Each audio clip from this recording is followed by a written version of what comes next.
Մեկ անգամ եւս նշենք, որ այսօր հեպատիտների, մասնավորապես վիրուսային հեպատիտների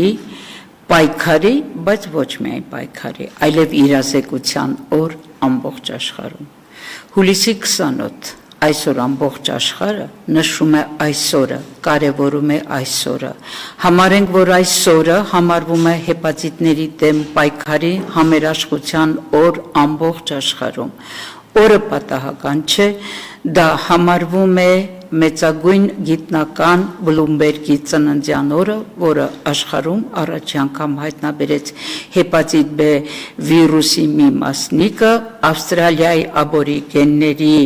մոտ եւ այդպես էլ կոչվեց ավստրալիական անտիգեն օրը նշված է հենց այս մեծ մարդու ծննդյան օրը։ Օրը կարելի է համարել ամբողջ աշխարհում համերաշխության եւ սոլիդարության օր, ինչու։ Վիրուսային հեպատիտները առ այսօր համարվում են առողջապահության համաշխարհային կազմակերպության գլոբալ մարտահրավերներից մեկը, եղել են, մնում են, դեռևս ինչ որ ժամանակ կմնան այդ մարտահրավերներից մեկը, ինչու։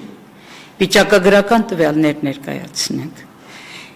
Առ այսօր 296 միլիոն քրոնիկ վիրուսակիրներ ունենք ամբողջ աշխարհում, խոսքը վերաբերվում է հեպատիտ B-ին։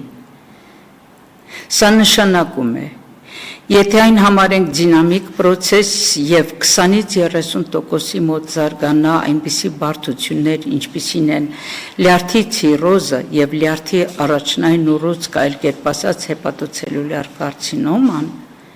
ապա կարող ենք պատկերացնել, որ իսկապես ինքը համարվում է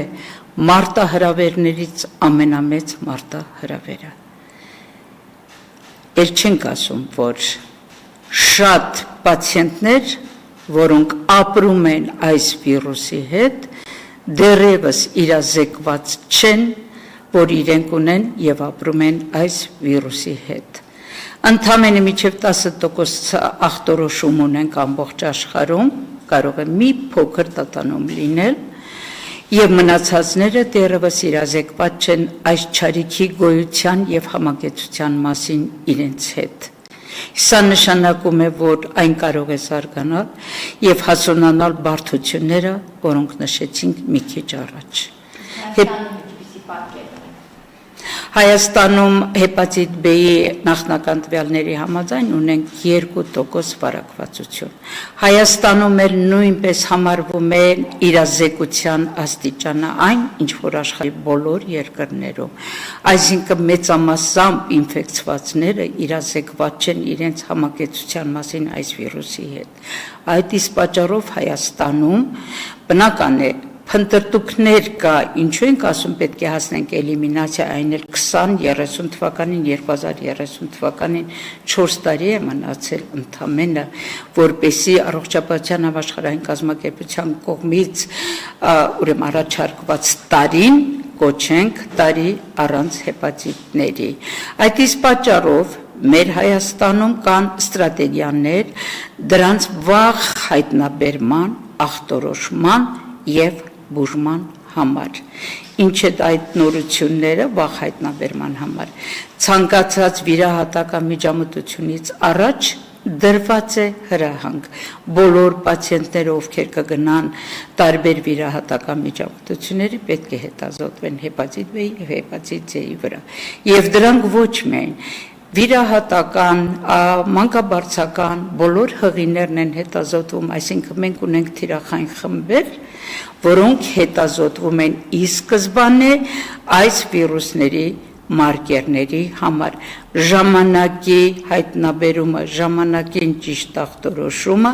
ժամանակին բուժումը, սա է հաջողության երաշխիքը ամբողջ աշխարհում, այդ թվում եւ մեր հանրապետությունում։ 2% նշեցիք հեպատիտ B-ն նկատի ունեք։ Այո, հեպատիտ C-ն 2% վիրուսակիրներ, հեպատիտ C-ն կարող ենք ախտորոշել հակամարմինների առկայությամբ, սա դեռ վիրուսային ինֆեկցիա չէ,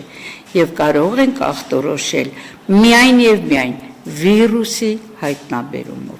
Նորից նախնական տվյալներով։ Ոչ, երբ հիվանդության պատճառը հայտնաբերվել է պացիենտի արյան մեջ։ Ես չգիտեմ ինչ է նշանակում գլուխ բարձրացել, բայց վիրուսի հայտնաբերումը արյան մեջ, սա կոչվում է վիրուսային հեպատիտ C։ Թե ինչ կլինիկայով ինքը հանդես կգա եւ ինչ կլինիկական ախտորոշում կստանա, դա կարևոր չէ։ Կարևորը հայտնաբերումն է, բուժումը, դրանով իսկ երկու լուրջ նպատակ է կատարվում։ Առաջինը, կանխարգելվում են հետագա վարակները նման պացիենտից եւ երկրորդը, կանխարգելվում են հետագա բարդությունները տվյալ պացիենտի մոտ։